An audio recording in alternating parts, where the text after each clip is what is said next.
El presidente Joe Biden insiste al Congreso a que aprueben el acuerdo fronterizo. Es una propuesta que implementaría una de las políticas migratorias más estrictas de la historia. Líderes latinoamericanos toman la palabra en el CPAC del Partido Republicano. ¿Qué hay detrás de la presencia de mandatarios como Nayib Bukele y Javier Milei junto al expresidente Donald Trump? Carolina del Sur se prepara para las primarias republicanas. Es una jornada clave para las aspiraciones de Nikki Haley de seguir con vida y lograr la nominación de su partido. Preocupación en la Gran Manzana por el aumento de los niveles de pobreza. ¿A qué se debe que cada vez es más difícil sobrevivir y miles de personas no cuentan con los servicios básicos? Con el tiempo en contra, a punto de terminar el plazo para que miles de mexicanos en el extranjero se registren y puedan participar en las próximas elecciones de su país. Los pasos para hacerlo son muy sencillos. La cronología de un asesinato que conmocionó a todo un país. La víctima, un empresario que se convirtió en el objetivo de unos sicarios y es ultimado en cuestión de segundos. Así iniciamos cierre de edición.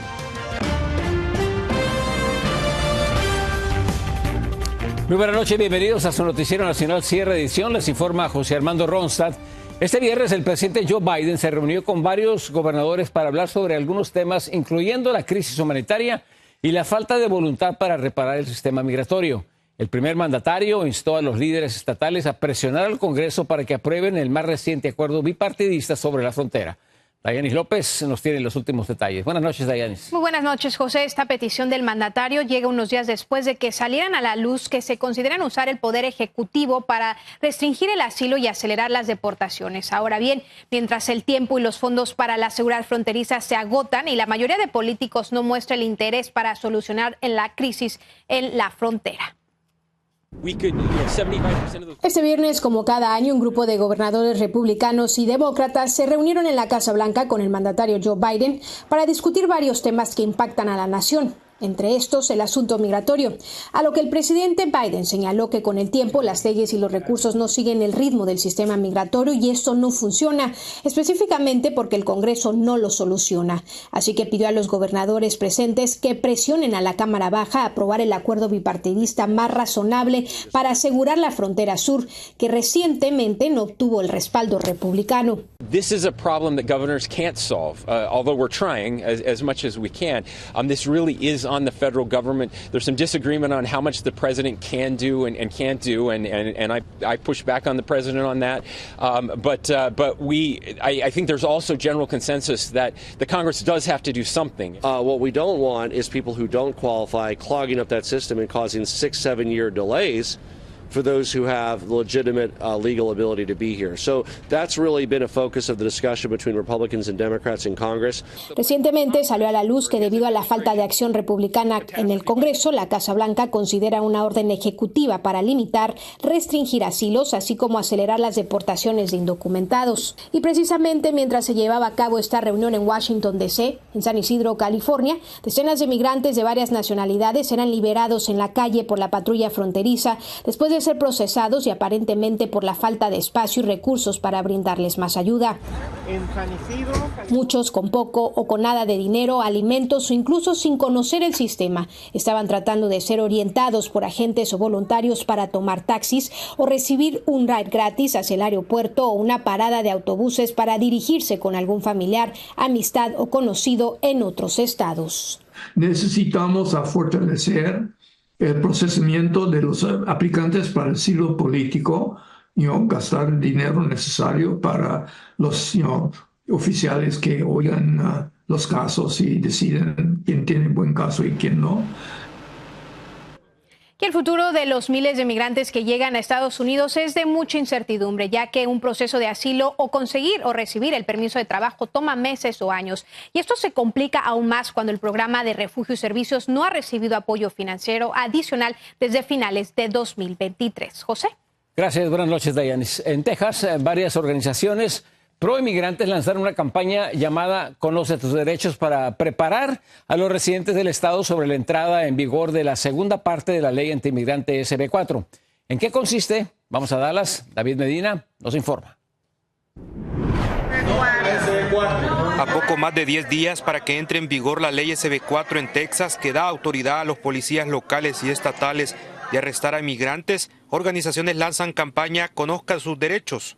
Nos queda claro cada vez más que hablamos con la comunidad que es algo que no queremos en Texas, la SB4, sobre todo que es algo que es inconstitucional. Una de las leyes más duras en inmigración de los últimos años está a punto de ser realidad. Es por esta razón que una coalición de 35 organizaciones de derechos civiles se han unido para denunciar a lo que ellos llaman una ley racista. De entrar en vigor la ley este próximo 5 de marzo como está pautada, ¿qué debe de hacer una persona que reside en Texas, que no cuenta con un estatus legal? ¿Qué información debe de dar a las autoridades si lo detienen? Si un policía, por ejemplo, pide, ¿tienes estado legal? Pueden decir, prefiero permanecer en silencio. Cabe señalar que algunos defensores de los derechos de los migrantes dicen que esta ley se convertirá en una verdadera cacería sin precedentes, teniendo en cuenta que ni jueces y policías tienen la facultad de ejercer leyes y los procedimientos de inmigración. El gobierno federal es el encargado de esto, de deportar o detener a migrantes. Mientras tanto, protestas en contra de la ley SB4 están programadas en los próximos días en ciudades como Sierra Blanca, Presidio, Eagle Pass, Laredo, San Antonio, San Marcos, Houston, Dallas y Austin.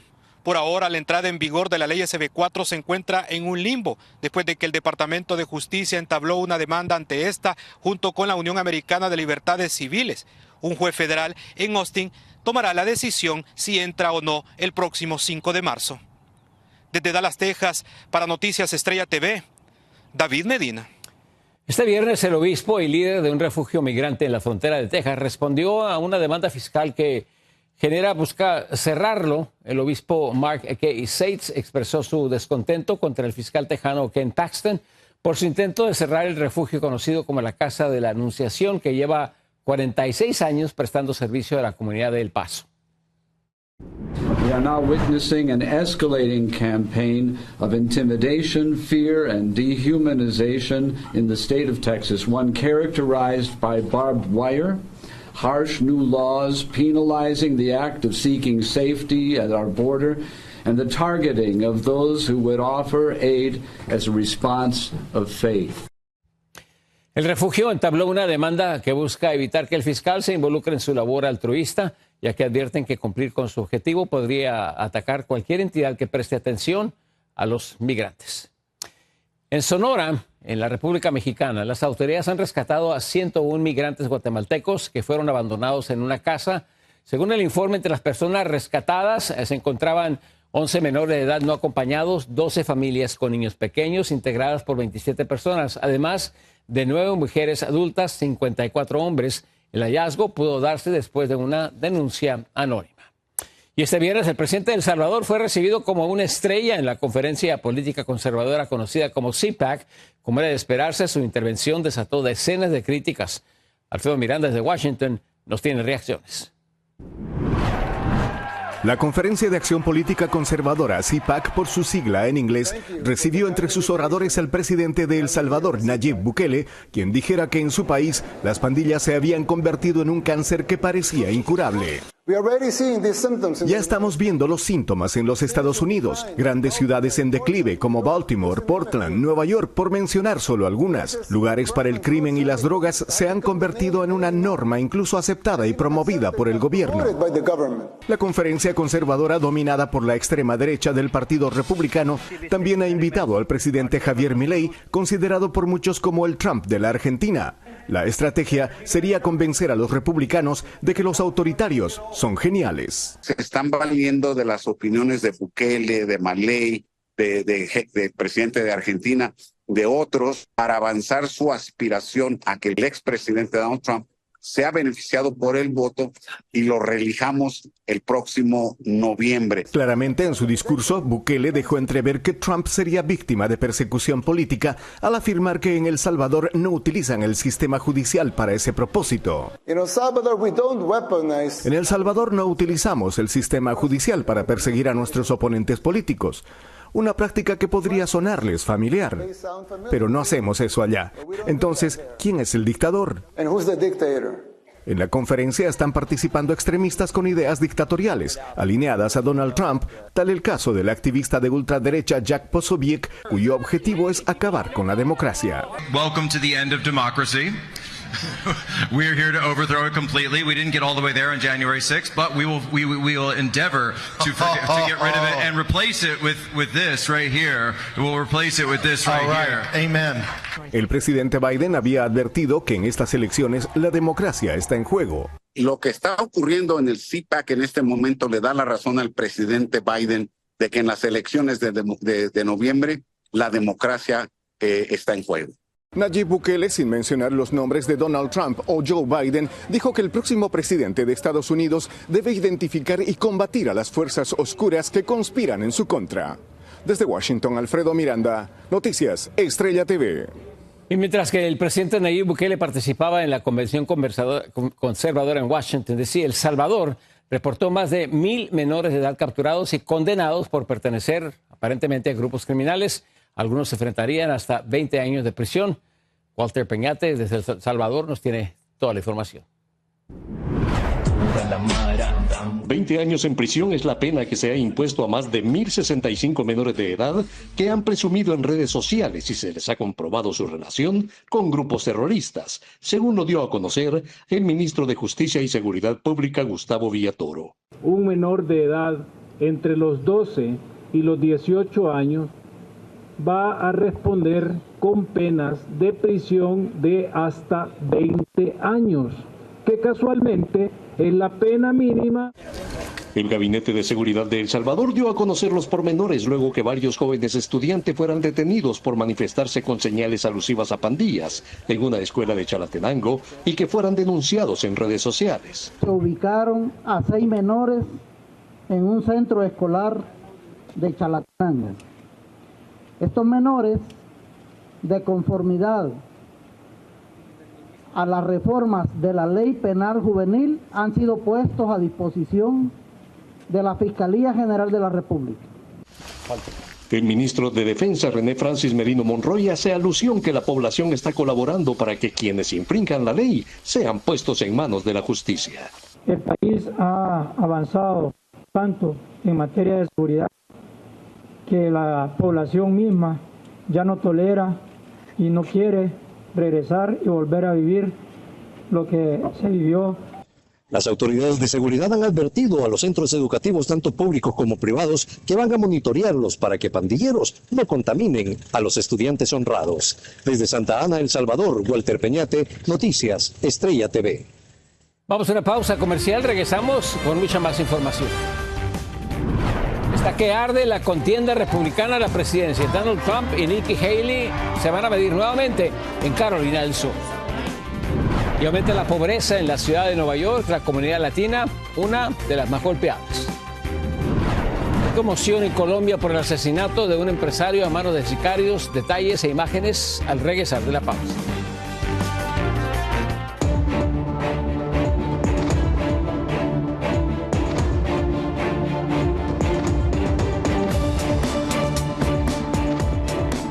La contienda republicana se traslada este sábado a las primarias en Carolina del Sur. Esta podría ser la última oportunidad para que Nikki Haley logre frenar el paso del expresidente Donald Trump hacia la nominación presidencial. Wendy Castillo con el siguiente reportaje. El sábado se realizan las primarias republicanas en Carolina del Sur, donde el expresidente Donald Trump aparece como favorito ante su contendiente, la exgobernadora del estado, Nikki Haley, quien dijo que se niega a renunciar a la nominación por la presidencia republicana porque, según ella, es la mejor opción, y fue contundente al decir que tanto Trump como Biden están demasiado viejos para liderar el país, cuestionando incluso su capacidad mental. Congress is now the most privileged nursing home in the country. It's true. And we can't play with this. These are people making decisions on our national security. These are people making decisions on the future of our economy. We need to know they're at the top of their game. Pero al expresidente Donald Trump sus palabras no le afectan, ya que aseguró que va a perder porque él va por encima entre 25 y 30 puntos. Además dijo que está enfocado en proteger los valores de los estadounidenses. I will fight even harder for Christians with 4 more years in the White House. We did things that the likes of which nobody has ever done for Christians in this country. Las propuestas de ambos candidatos a la nominación republicana están sobre la mesa. Ahora solo falta que los votantes decidan este sábado en una elección abierta para todas las personas registradas para votar, sin diferenciar partidos. Solo que un votante que ya participó en las primarias demócratas no puede votar en las republicanas. Estas primarias son abiertas y esto le da la oportunidad a Nikki Haley que se beneficie de que demócratas se alineen con ella como estrategia política para disminuir el voto que por el momento lleva la ventaja a Donald Trump. Una vez superadas las primarias de Carolina del Sur, la contienda republicana se encamina a la gran cita del supermartes el 5 de marzo, en el que están llamados a las urnas una quincena de estados, entre ellos California y Texas, los más grandes del país. Después del supermartes se habrán repartido casi la mitad de los delegados que tendrán que nominar al candidato presidencial en la Convención Nacional Republicana de julio. Wendy Castillo, Noticias, Estrella TV. Por cierto, este viernes el expresidente Donald Trump dijo que apoya firmemente el tratamiento de fertilización in vitro. Esto después de un polémico fallo de la Corte Suprema del Estado de Alabama, netamente republicana, que consideró a los embriones congelados como niños. I strongly support the availability of IVF for couples who are trying to have a precious little beautiful baby. I support it. And today I'm calling on the Alabama legislature to act quickly to find an immediate solution to preserve the availability of IVF in Alabama, and I'm sure they're going to do that. El fallo ha generado divisiones incluso entre los conservadores y ha provocado que varias clínicas de ese estado suspendan sus servicios. Mientras tanto, el fiscal general de Alabama, Steve Marshall, dijo que no tiene intención alguna de procesar a clínicas de fertilización in vitro y a familias involucradas. Rectificó que el fallo no prohibió los procedimientos de fertilización in vitro, pero permitiría a los padres demandar por muerte por negligencia. Es decir, si los embriones se descartan o son dañados, lo cual puede suceder mediante el proceso. Y este viernes, Estados Unidos anunció una serie de sanciones en contra de la infraestructura financiera de Rusia. ¿Pero cuál es el motivo? María Teresa Sarabia con los detalles. Dentro del marco del segundo aniversario de la invasión rusa sobre Ucrania, ya una semana de la muerte en cautiverio del disidente Alexei Navalny, la administración Biden anunció un nuevo paquete de sanciones contra Moscú. I'm announcing more than 500 new sanctions in response to Putin's brutal war of conquest, in response to Alexei Navalny's death. Because make no mistake, Putin is responsible for Alexei's death. And we in the United States are going to continue to ensure that Putin pays the price for his aggression abroad and repression at home. Las sanciones anunciadas están dirigidas a personas relacionadas con el encarcelamiento de Navalny, así como al sector financiero, la base industrial de defensa, las redes de adquisiciones y los evasores de sanciones de Rusia en múltiples continentes. Sabemos que las cientos de sanciones que acaban de anunciar perturbarán las finanzas que sostienen al régimen asesino de Putin. Esto no se trata de nada más que asegurar la democracia y la seguridad frente a la represión y el desorden en el mundo. Poco después de que comenzara la invasión a Ucrania, Estados Unidos y sus aliados impusieron sanciones al gobierno de Putin. Sin embargo, la economía rusa demostró ser más resistente de lo que se anticipaba. Se espera que las nuevas sanciones a más de 640 personas y entidades identificadas por los departamentos del Tesoro, de Estado y de Comercio de Estados Unidos logren su objetivo. El presidente también hizo un llamado a la Cámara Baja. House of Representatives must pass the bipartisan National Security Bill. The bill provides urgent funding for Ukraine, and it passed overwhelmingly in the Senate.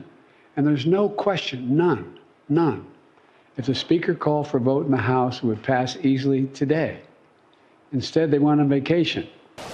María Teresa Sarabia, Noticias, Estrella TV. El líder de la mayoría del Senado, Chuck Schumer, llegó a Ucrania para encontrarse con el presidente Volodymyr Zelensky. La visita buscaba mostrar el apoyo a Ucrania en un momento crítico y para discutir la ayuda crucial que necesita para enfrentar la guerra contra Rusia. Esto ocurre después de que el Senado aprobó un paquete de financiamiento por $60,000 millones, pero que permanece aún bloqueado por la Cámara de Representantes, liderada por los republicanos. Y 2 miembros de la Guardia Nacional fallecieron después de estrellarse en un helicóptero militar. Esto ocurrió en Mississippi durante un vuelo de entrenamiento. El incidente sucedió en una zona boscosa cerca en el condado de Prentice. Las autoridades están investigando y aún se desconocen los motivos del colapso del helicóptero. Y un estudio realizado en la ciudad de Nueva York reveló alarmantes cifras. Más de la mitad de los habitantes de la Gran Manzana se encuentran en el umbral de la pobreza, especialmente la comunidad latina. Ángela González con el siguiente reportaje. Un estudio de la organización sin ánimo de lucro Robin Hood y la Universidad de Columbia encontró que un 56% de los neoyorquinos están por debajo o cerca del umbral de la pobreza, imposibilitados de cubrir necesidades básicas como vivienda y alimentación, lo que se traduce en 2 millones de personas que vivían en la pobreza en 2022. La renta es lo que más afecta tanto a los hispanos como a todas las personas que tienen que vivir en sitios donde los últimos años hemos visto cómo este punto o esta área de la economía se ha incrementado en unos porcentajes que superan los 2 dígitos. El informe anual Poverty Tracker muestra también que los latinos son los que más probabilidades tienen de vivir en la pobreza, ya que un 26% de los encuestados se identificó como latino, lo que además preocupa a los autores por tratarse de una situación que va empeorando ante la expiración de varios beneficios públicos. En 2021 vivían en la pobreza 1,2 millones de adultos y 260,000 niños, y en 2022 la cantidad aumentó a 1,5 millones de adultos y 420,000 niños. Este estudio calcula que 4,6 millones de neoyorquinos tienen un ingreso por debajo de los límites de pobreza. Según Robin Hood, el límite de pobreza en Nueva York se considera por debajo de un salario de $48,890. Latinos que toman trabajos informales o que acaban de llegar ganan por debajo de este rango. Apenas llegué y no tengo mucho trabajo. Me sacaron un trabajo también y apenas conseguí este. Según este informe, el punto de equilibrio para que una familia de 4 sobreviva en la Gran Manzana es de $88,000 al año, teniendo en cuenta que el salario mínimo es de $15 por hora. Esto se traduce en 112 horas semanales de trabajo para alcanzarlo. Desde Nueva York, Ángela González, Noticias Estrella TV. A continuación, en la segunda hora de su Noticiero Nacional Cierre de Edición, vamos a conversar en Frente a Frente con la maestra Karina Ivonne Vaquera Montoya, consejera electoral del Estado de México, que nos va a explicar cómo pueden participar en las próximas elecciones del 2 de junio los mexicanos radicados en el extranjero. Esto y por supuesto mucho más al regresar. Una empleada de un restaurante de comida rápida frustra el secuestro de un hombre en Florida. Y un empresario colombiano se convirtió en el objetivo de unos sicarios y es ultimado en cuestión de segundos. Heroico rescate en Chicago. Los bomberos salvan de un edificio en llamas a un hombre y a su bebito. Los impactantes detalles al regresar. Este viernes se presentaron en corte 3 personas que están siendo acusadas de secuestrar a un hombre que logró ser liberado gracias a la empleada de un restaurante. Ronald Hacha desde Miami nos tiene los detalles. Cristina Rojo, de 29 años de edad, Marcelo Asenjo García, de 52 años de edad, Miguel Burques, de 35, son acusados de haber secuestrado a un hombre de 33 años, quien pudo ser salvado por una empleada de este restaurante McDonald's de la West Flagler y la 103 Avenida, quien llamó a la policía. De acuerdo a la investigación policial, Cristina Rojo se citó con la víctima en este estacionamiento del supermercado Walmart en la West Flagler y la 91 Avenida. Y le dijo que vinieran al parqueadero de este establecimiento, de este negocio, para poder encontrarse con ellos. Él vino, se encontró con ellos allá, pero mientras estaba hablando con la mujer, vino otro sujeto, un hombre, y lo agredió. Y después que lo agredió, lo agarró y forzadamente lo metieron dentro de un camión y después de eso lo trasladaron a otro sitio. Fue entonces que el hombre de 33 años, identificado como Amir Dalit Adbarni, que conocía a Cristina Rojo, fue llevado a este restaurante McDonald's, donde una empleada, al ver a la víctima algo golpeada, llamó al 911. Y suerte que ella le hizo mucho caso al señor y lo salvó. Y llamó a la policía también. Yo estoy muy orgullosa de la muchacha que hizo eso, aunque no la conozco. Estoy feliz por eso, que no le haya pasado nada al muchacho. Con la intervención de la policía se pudo ubicar el camión U-Haul en que iban los sospechosos y pudieron ser arrestados en el suroeste de la 6 calle con la 97 avenida. Fue el que lo agredió, la otra es la mujer que lo llamó y la tercera persona, él va a terminar siendo arrestado porque le encontraron algún tipo de narcóticos dentro de su bolsillo. Finalmente, esos acusados también van a enfrentar los cargos criminales de robo en menor cuantía y robo de paquetes. De Miami, Florida, soy Ronald Hacha. Noticias Estrella TV.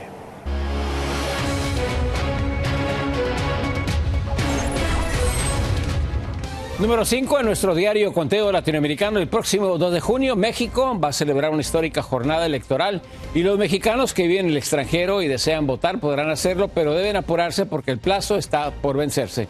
Laura Ortega nos tiene más detalles. El tiempo se agota para los mexicanos que viven en el extranjero y desean participar en las elecciones generales del próximo 2 de junio.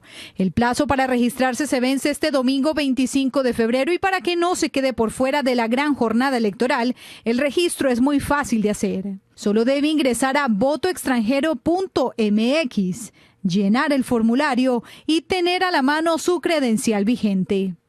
Una vez registrado, el próximo 2 de junio usted podrá votar por presidencia, senadurías, gubernaturas, diputaciones y jefatura de gobierno de la Ciudad de México. Esta será la primera vez que los mexicanos en el extranjero podrán votar en persona y las modalidades para ejercer su voto serán a través de correo postal, entrega personal de la boleta en los módulos que se instalen en las embajadas y consulados o por vía electrónica. Casi 12 millones de mexicanos viven en el extranjero y cerca del 97% se encuentra en Estados Unidos y hasta el 8 de febrero solo 1.5 millones de personas se habían inscrito. Así que todavía tiene tiempo. Recuerde que este domingo 25 de febrero es su fecha límite para obtener su credencial vigente que le permita ejercer su derecho al voto. Para Noticias Estrella TV, Laura Ortega.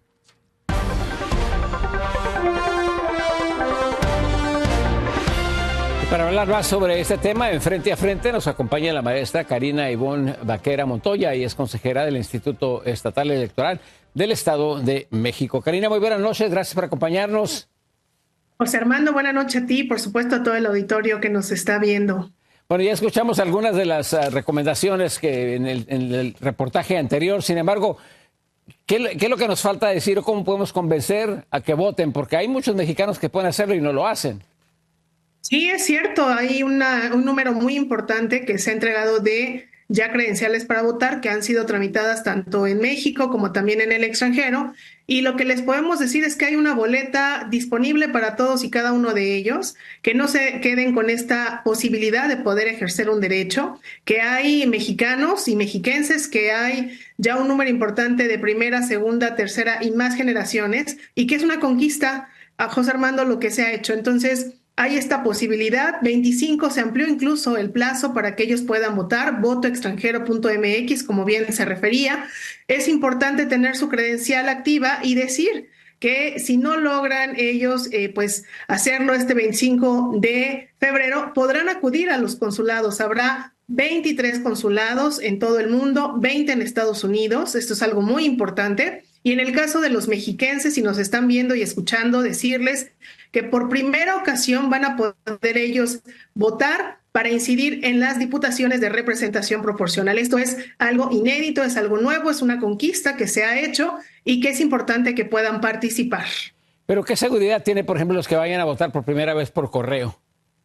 Bueno, es algo también muy importante. El poder hacer este registro de la lista nominal el 25 de febrero tiene la posibilidad de que puedan elegir la modalidad por la que van a votar. Puede ser por la vía postal. En la vía postal nosotros en el mes de abril y mayo estaremos mandando los paquetes electorales postales, José Armando, que contendrán la boleta. En cuanto a esta boleta les llegue, tienen que marcarla con la determinación y la decisión que tomen y enviarla de manera inmediata para que pueda ser contabilizada en México. Eso es algo muy importante y es seguro porque además ya va pagada la guía con la que viene de regreso ese paquete electoral postal. En el caso de quienes decidan hacerlo por la vía electrónica, que es casi un 70% de mexicanos y mexiquenses los que han decidido que sea por esta vía, ya lo probaron en la elección reciente que se llevó a cabo en el Estado de México para la gubernatura, y hay que decir que el Estado de México es la entidad con el mayor padrón y lista nominal. Casi 13 millones seremos para esta próxima elección. Entonces, es seguro, José Armando, votar también por esta vía, porque les estaremos enviando una clave, una contraseña para que puedan hacerlo desde su dispositivo, y esa información está encriptada. Es más, habrá una fecha para hacer un simulacro y que puedan ellos ingresar al sistema y ver cómo funciona. Y si deciden hacerlo de manera presencial, bueno, pues estarán estos 20 consulados dispuestos a recibir la votación de todos y todas ellas el 2 de junio. Eso es muy importante, lo podrán hacer de manera presencial, de manera electrónica. Habrá ahí ciudadanos y ciudadanas que estarán esperando, tal y como sucede en México, la votación para poder elegir presidencia de la República, senadurías, y en el caso del Estado de México, las diputaciones por representación proporcional. Recordar que son 75 escaños, de esos 75 escaños, 30 se deciden por representación proporcional, y es donde van a poder incidir nuestros connacionales. Así que votoextranjero.mx, aún hay tiempo, el 25 cierra esta posibilidad. Y aunque el 25, si no te es posible hacerlo, si tienes tu credencial vigente, vas a poder acudir a cualquiera de estos 20 consulados para poder ejercer este derecho en un horario como se hace en México. Pues mejor explicado no podría ser. Usted debería estar corriendo por algún puesto con esa habilidad que tiene para explicar. Muchísimas gracias por estar con nosotros. Gracias a ustedes, José Armando, por este tiempo, y por favor, mexicanos, mexiquenses, los esperamos para que puedan hacer este ejercicio, este derecho para votar tan importante. Hay una boleta para cada uno de ustedes. Muy bien, muy buenas noches, gracias. Gracias. Vamos a otras cosas. Las autoridades estadounidenses rastrean un globo de gran altitud de origen desconocido. Fue detectado sobrevolando el oeste del país. Aseguran que por el momento no representa una amenaza, pero su propósito y procedencia aún son un verdadero misterio. Este incidente recuerda un episodio previo con un globo chino que estaba recopilando inteligencia antes de ser derribado. La Oficina de Aduanas y Protección Fronteriza logró una histórica incautación de metanfetaminas. Esto es lo que sabemos. Pretendían pasar por el puerto de entrada de Eagle Pass, Texas. Los oficiales incautaron 6,5 toneladas del narcótico escondido en el remolque de un camión. El cargamento fue valorado en más de $117 millones. Según registros, esta es la mayor cantidad jamás confiscada en un puerto fronterizo del país en una sola acción.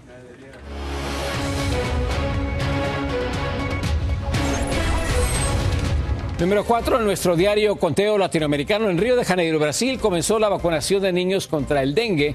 Esto con el fin de controlar la epidemia que fue declarada por las autoridades el pasado miércoles. Tan solo este año ha habido más de 49,000 casos de dengue en el estado, lo que representa el 96% de todos los casos registrados el pasado año.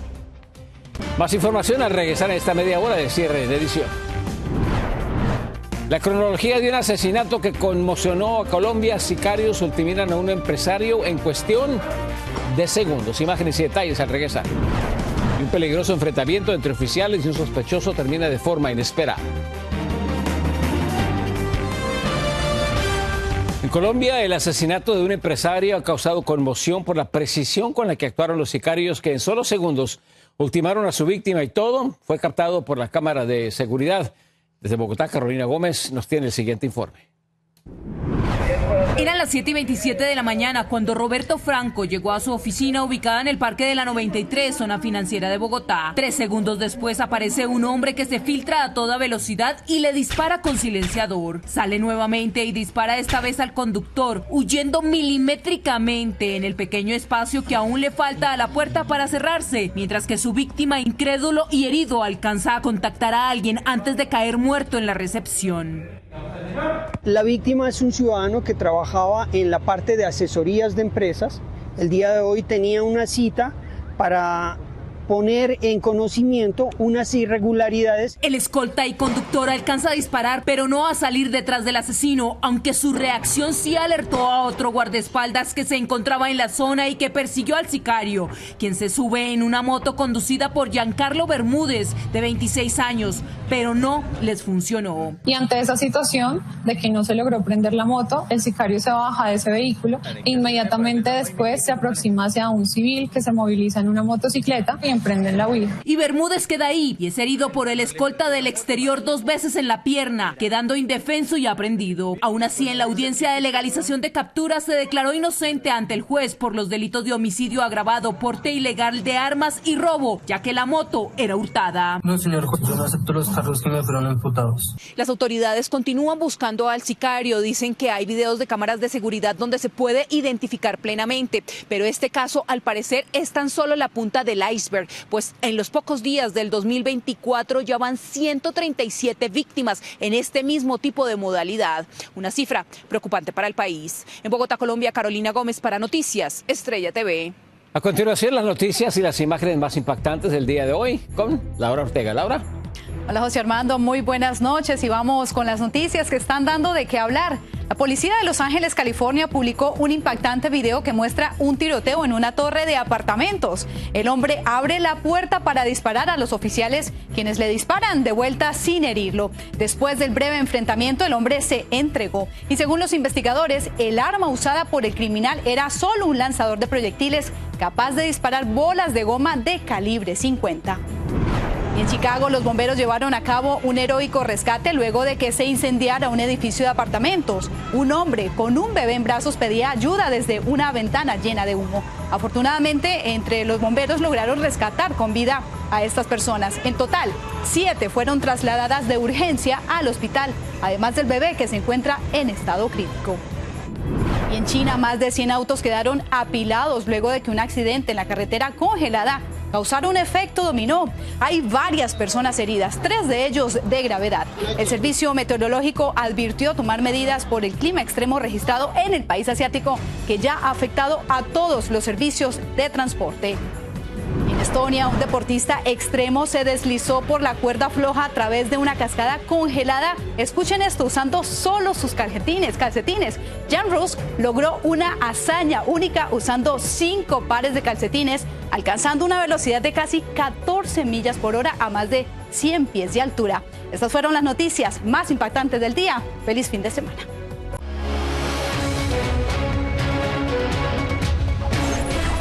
Número 3 en nuestro diario conteo latinoamericano. Venezuela suspendió vuelos de migrantes deportados desde Estados Unidos y México. La medida viene después de que Washington volviera a imponer algunas de las sanciones económicas ya levantadas a Venezuela porque el gobierno de Nicolás Maduro no ha cumplido con la promesa de tener elecciones justas y soberanas. Una breve pausa, regresamos con más.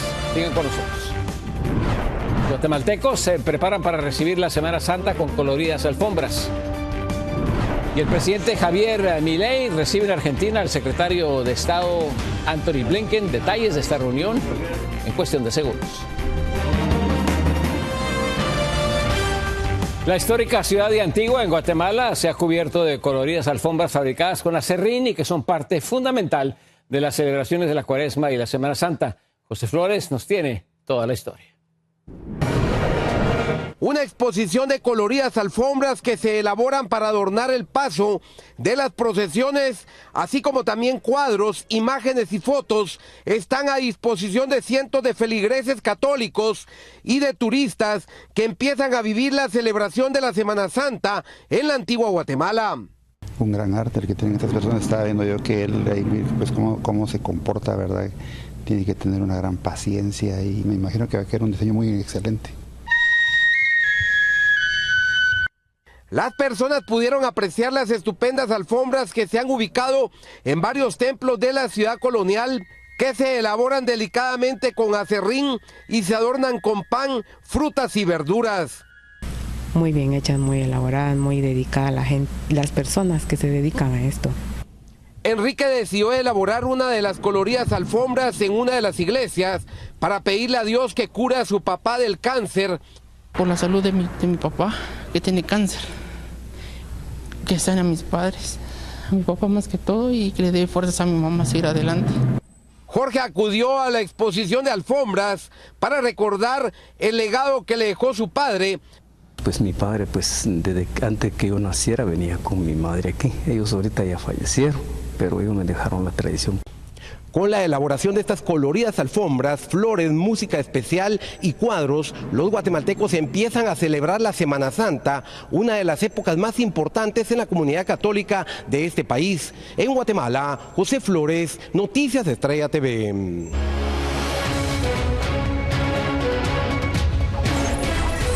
Número 2 en nuestro diario Conteo Latinoamericano. El presidente de Argentina, Javier Milei, recibió al secretario de Estado Anthony Blinken en la Casa Rosada de Buenos Aires. Milei aseguró que Argentina estaba de vuelta al lado de la democracia y la libertad. En la reunión también se discutieron temas como el crecimiento económico, derechos humanos, el comercio y la inversión. Una última pausa, regresamos con más. Sigan con nosotros.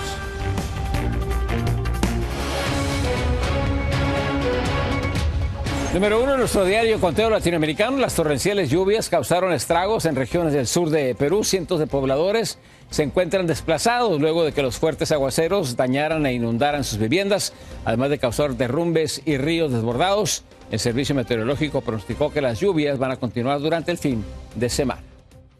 Muchísimas gracias por acompañarnos. Les deseamos en nombre de todo el equipo de Cierre de Edición un muy feliz fin de semana. Yo soy José Armando Ronstadt. Muy buenas noches.